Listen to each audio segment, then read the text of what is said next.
Bonjour André, et merci de nous faire l'amitié d'intervenir sur ces journées reconnectées.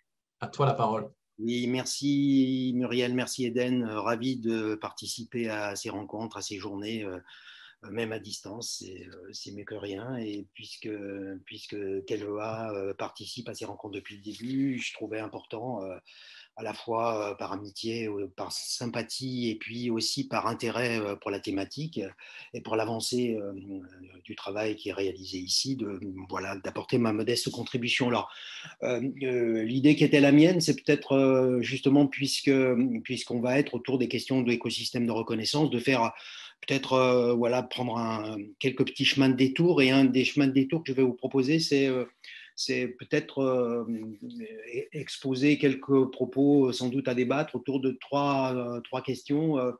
La reconnaissance ouverte, de quoi on parle? Elle est l'objet de beaucoup de questionnements, elle est aussi l'objet de beaucoup de critiques, et je trouvais intéressant de resituer notre débat autour des questions de reconnaissance ouverte en donnant quelques éléments de contexte. Puis dans un deuxième temps, j'aborderai plutôt la question des écosystèmes. On va parler d'écosystèmes de reconnaissance, mais dès qu'on parle d'écosystèmes territoriaux notamment, il faut qu'on s'accorde à peu près sur de quoi on parle tout simplement, et c'est quoi les paramètres et les critères qui définissent un écosystème de reconnaissance. Puis, troisième élément que je vous proposerai d'évoquer ensemble, c'est à quelles conditions un écosystème de reconnaissance sur un territoire donné peut fonctionner, les points de veille, les points d'intention et les points d'attention. Je reviendrai sur toutes ces questions-là. Alors peut-être juste un préambule initial, c'est-à-dire qu'on est vraiment dans un moment sociétal très particulier où les questions de reconnaissance sont au centre de multiples débats, mais peut-être nous mettre encore un peu plus au-dessus en disant on est quand même dans un environnement où le niveau d'imprévisibilité est sans doute le plus important tel qu'on l'a jamais connu ces dernières décennies. Et il me semblait important peut-être de resituer ce que je vais évoquer après sur la reconnaissance ouverte sur quelques lignes de force qu'on peut percevoir dans l'environnement avec beaucoup d'ambiguïté et de paradoxes autour de tout ça.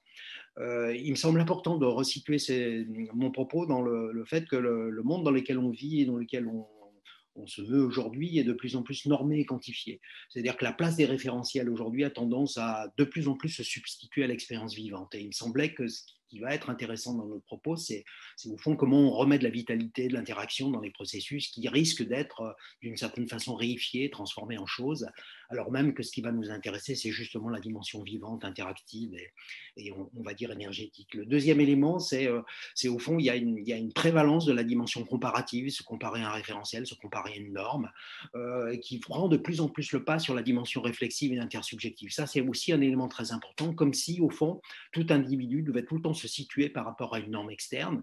Le capital réputationnel, tel qu'on l'appelle aujourd'hui, il est quand même systématiquement construit sur cette idée-là. Or, il me semble qu'il y a une dimension à la fois réflexive, coopérative et intersubjective qui est assez centrale aujourd'hui dans les environnements dans lesquels on est. Troisième élément, c'est vraiment la tendance très très forte aujourd'hui de ce qu'Alain Supiot, le juriste, appelle magnifiquement la gouvernance par les nombres, c'est-à-dire au fond les indicateurs sur les scores de réputation, etc., qui vont devenir finalement totalement prévalents et dominants dans l'environnement dans lequel on est. Un autre élément, parce qu'il va être très très important dans le travail, la réflexion qu'on peut avoir sur la question de la reconnaissance, c'est au fond une forme de réification, de transformation en choses des compétences, c'est-à-dire comme si au fond ce n'était pas le fruit d'interactions par nature éphémère et par nature circonstancielle et de nos environnements bien donnés, comme si au fond les compétences existaient en dehors de leur manifestation.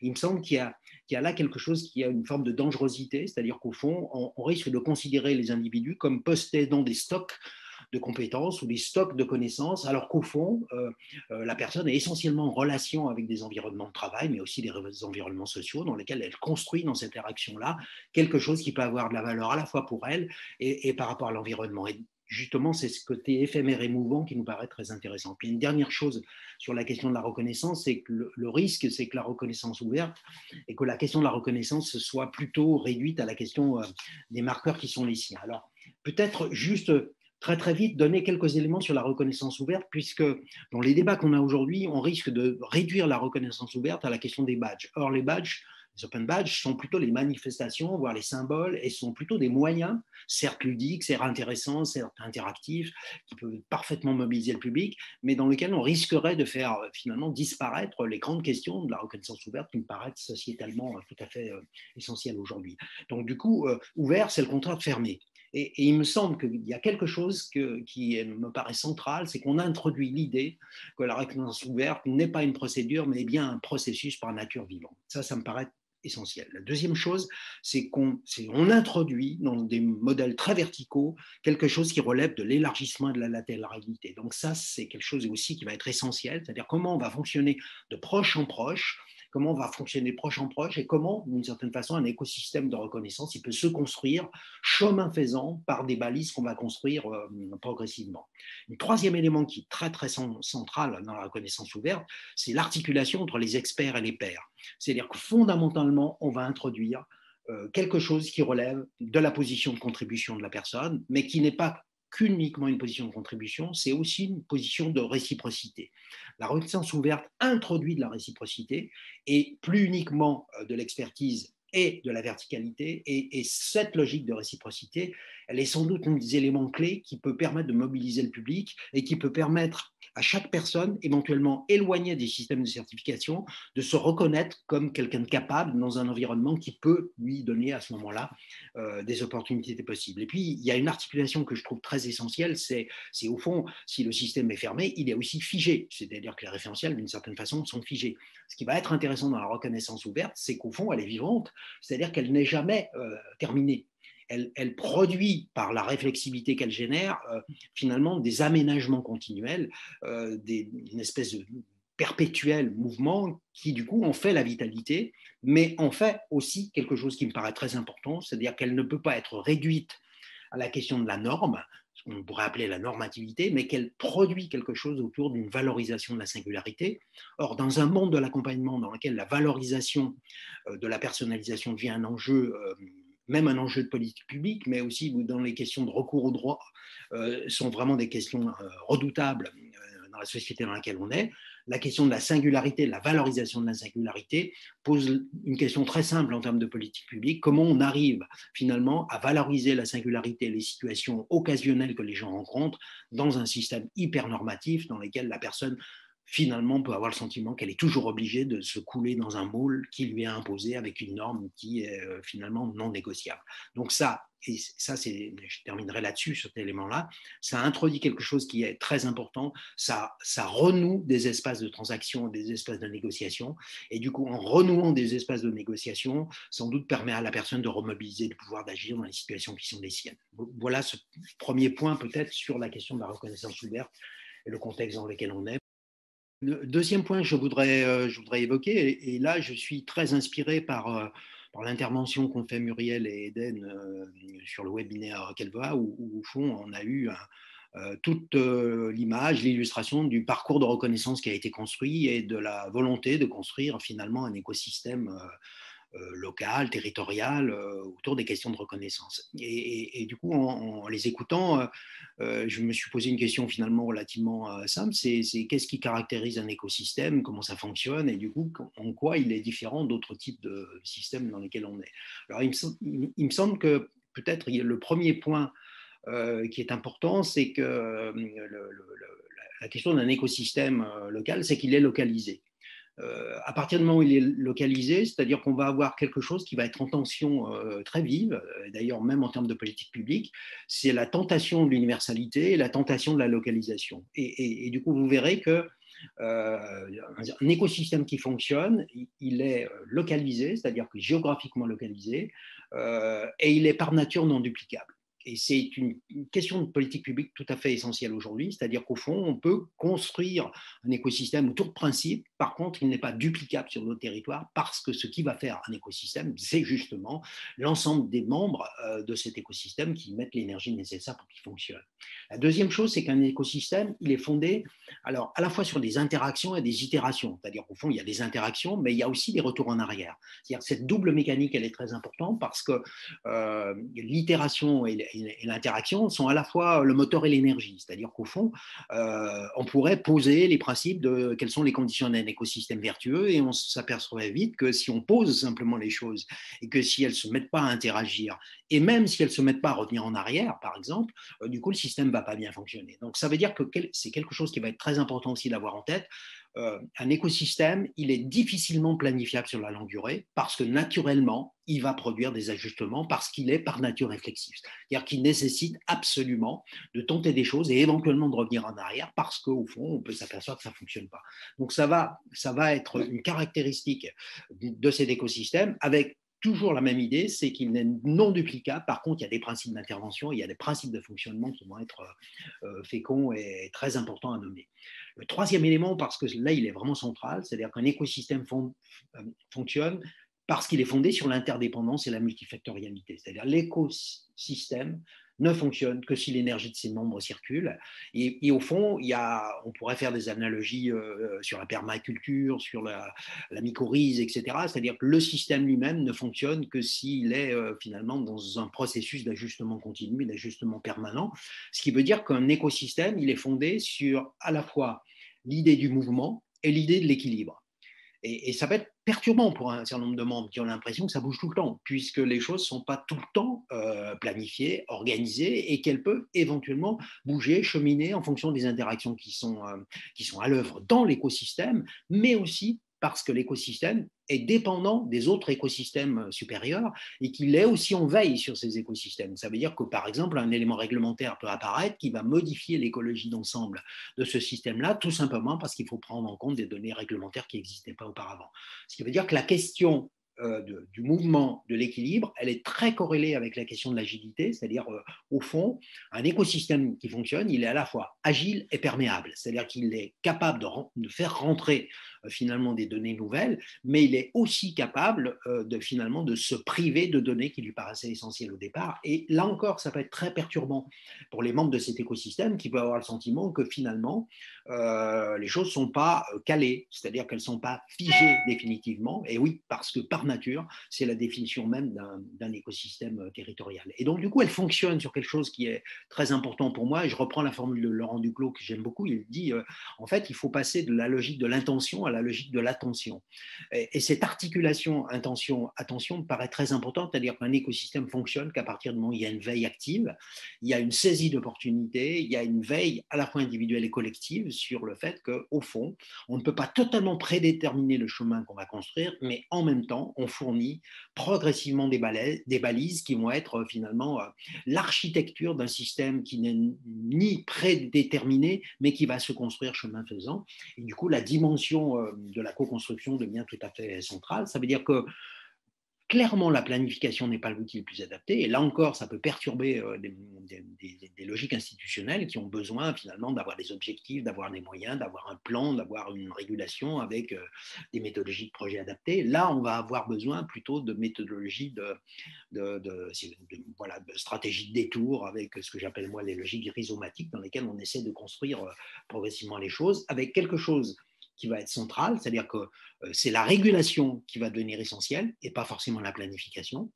Ça veut dire qu'on fonctionne par des mises au point permanentes, c'est-à-dire qu'on met au point, comme Piaget évoquait la différence entre l'assimilation et l'accommodation. Là, on est bien clairement dans des logiques d'accommodation permanente, on met au point. Et cette accommodation progressive, elle nécessite, et peut-être qu'on y reviendra, elle nécessite des instances pour cela. C'est-à-dire qu'au fond, cette accommodation, elle ne peut pas se faire toute seule. Et donc, du coup, elle nécessite une vraie veille sur les transformations en cours, donc une réflexivité, ce qui est à l'œuvre, en même temps que c'est en train de se construire, mais aussi des instances de veille qui nous permettent de cheminer ensemble et de réajuster les choses à la fois sans brutalité, mais en même temps sans improvisation totale. Donc ça fait beaucoup penser à ce que pourrait être une improvisation musicale dans laquelle on a quand même besoin de s'accorder sur le rythme et la méthodologie et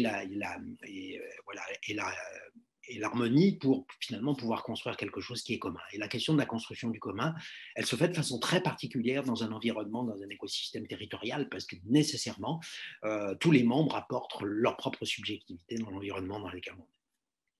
Le troisième point que j'aimerais évoquer avec vous, en tout cas mettre à votre disposition quelques réflexions, quelques idées qui donnent lieu à débat nécessairement, c'est au fond à quelles conditions un écosystème de reconnaissance peut fonctionner et du coup on est dans un environnement dans lequel on voit bien qu'il fonctionne et que du coup, quelles leçons on peut tirer de cet élément-là. Alors peut-être juste un petit élément préalable, puisque dans le deuxième point, j'ai évoqué finalement le fait que les membres d'un écosystème sont contributeurs, donc il y a quelque chose qui relève de la co-construction. Il me semble qu'il y a une ambiguïté notionnelle aujourd'hui autour de la notion de co-construction, c'est-à-dire qu'on confond différentes notions. Co-construire, c'est quand même contribuer à une œuvre commune. Et en fait, on a beaucoup aujourd'hui de confusion entre le fait de participer à une réflexion et le fait de contribuer. Et il me semble que les notions de participation et de contribution ne sont pas très claires aujourd'hui. Donc, participer à un écosystème de reconnaissance, ce n'est pas la même chose que de contribuer à un écosystème de reconnaissance. Il me semble que la contribution relève de mettre la main à la pâte, c'est-à-dire apporter quelque chose dont on estime avoir de la valeur et apporter quelque chose au fond à la question de la construction du commun. Et justement, à quelles conditions un écosystème de reconnaissance fonctionne? Il peut fonctionner à certaines conditions. Et il me semble que la première condition, c'est effectivement se reconnaître ensemble. Alors, c'est le cas de le dire, sur des objectifs clairs, opérationnels, sur des valeurs communes, partagées. On a de beaux exemples ici avec l'Assemblée, mais aussi travailler ensemble, co-construire à la co-construction du commun, du partagé, de ce qui fédère. Ça a l'air d'être rien, mais au fond, on peut très vite s'apercevoir que les intentions des personnes sur la reconnaissance ouverte sont très divergentes. Elles peuvent être divergentes sur les finalités, elles peuvent être divergentes sur les moyens, elles peuvent être divergentes sur la place de l'outil, elles peuvent être divergentes sur l'élargissement possible de la focale qu'on a. C'est-à-dire, est-ce qu'on considère que c'est les outils de reconnaissance qui sont centraux, ou est-ce qu'on considère que c'est la vitalité d'un système de multi-acteurs qui devient un enjeu. Et on voit bien qu'on peut avoir des ambiguïtés considérables par rapport à ça. Il y a un deuxième élément qui me paraît aussi important à avoir en tête, peut-être qu'on évacue, c'est-à-dire au fond, on considère qu'on est tous capables de co-construire de manière collective. Ce qu'on sait aujourd'hui, avec multiples travaux sur l'intelligence collective, ça nécessite aussi des méthodologies adéquates. Or, on n'est pas tous équipés méthodologiquement pour faire ça, et donc du coup, ça suppose une inventivité en situation qui est importante, et l'intelligence collective, ça ne se décrète pas uniquement, même si tout le monde en parle aujourd'hui. Il me semble qu'il y a un autre point qui du coup est un point de délicatesse assez central, c'est-à-dire qu'il va nous falloir articuler des singularités et des subjectivités particulières. C'est-à-dire qu'il faut tout le temps penser à l'articulation entre le je, l'individu concerné par le processus lui-même, le je qui relève du professionnel lui-même, le nous qui relève du collectif de cet écosystème, mais aussi la question du lieu et du territoire, puisque sur un lieu lui-même, il y a des acteurs qui font partie de cet écosystème de reconnaissance, mais dans un environnement qui est beaucoup plus large. Or, cette question de la coordination, de la régulation, de l'ajustement et de la prise en compte, et voire de la modélisation de cette articulation-là, me semble souvent laissée de côté, alors qu'au fond, tout ça ne va pas de soi. On peut avoir des intérêts fondamentalement divergents dans cet enjeu-là, et au fond, être au clair sur le fait que ça nécessite des instances de régulation me paraît très important. Un autre élément sur lequel Eden et Muriel insistent beaucoup, c'est au fond, il y a besoin de passer de principes d'intervention généraux, de principes d'action, en fait, à l'action elle-même. Donc, du coup, il y a quelque chose d'une dimension opérationnelle qui peut fédérer et qui peut finalement nous permettre de tester tout ça dans la logique d'action commune. C'est-à-dire qu'au fond, le risque qu'on a dans tous les écosystèmes, c'est qu'on s'accorde sur des principes d'un niveau de généralité tel que tout le monde est accordé. Mais dès qu'on va se heurter au réel, notamment avec le public lui-même concerné, on voit bien qu'il y a des choses qui vont résister, qu'il va falloir trouver en situation des options, diversifier les options d'ailleurs pour faire face à ces éléments-là. Donc ça veut dire qu'il va falloir qu'on évolue dans des systèmes qui sont à la fois ouverts, ça c'est très important, ils sont ouverts parce que c'est le contraire de fermé, c'est-à-dire qu'on y fait circuler des choses, itératif, c'est-à-dire qu'on change de point de vue, on est en interaction, donc ouvert, itératif, mais néanmoins relativement formalisé. C'est-à-dire que s'ils ne sont pas formalisés, ça risque vite d'être le bazar. Et tout l'enjeu des conditions, c'est de faire en sorte que ces trois paramètres puissent vivre ensemble, c'est-à-dire un niveau de formalisation nécessaire. Les Chinois appellent ça des esquisses, construire des panoramas finalement dans lesquels on est à peu près clair sur les principes, mais on n'est pas trop rigide sur la forme, itérative et interactive, c'est-à-dire qu'on accepte le fait qu'on peut faire fausse route et que c'est pas grave et qu'on revient en arrière, mais on tire les leçons, et ouvert par le fait que simplement les différents partenaires, les modes de production peuvent être aussi ouverts, des gens peuvent rentrer, des gens peuvent sortir, donc c'est vraiment des logiques qui sont essentielles. Un autre élément central dans les écosystèmes, c'est qu'au fond, historiquement, on a longtemps confondu le fait de travailler ensemble et de fait de contribuer à une œuvre commune. Et il me semble que dans l'histoire des métiers de l'accompagnement et de la formation, on a beaucoup réparti les rôles.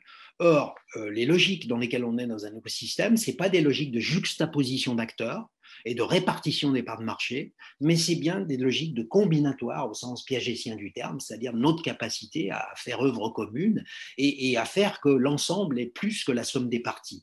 Et il me semble que ça, c'est vraiment un enjeu très important parce que ça suppose des dispositifs d'ajustement, de régulation qui ne vont pas bien avec des dispositifs de planification trop formels. Et donc, du coup, il y a une dimension de pilotage de cette énergie vitale qui est indispensable et qui nécessite, au fond, une forme d'agilité entre, en gros, tenir le cap, mais en même temps, accepter de prendre des chemins de traverse quand il y a des difficultés et accepter quand la mer est vraiment démontée, qu'on fait escale pour reposer les choses à plat en disant qu'est-ce qui a changé dans l'environnement dans lequel on est et pourquoi finalement ce qu'on avait prévu ne fonctionne pas.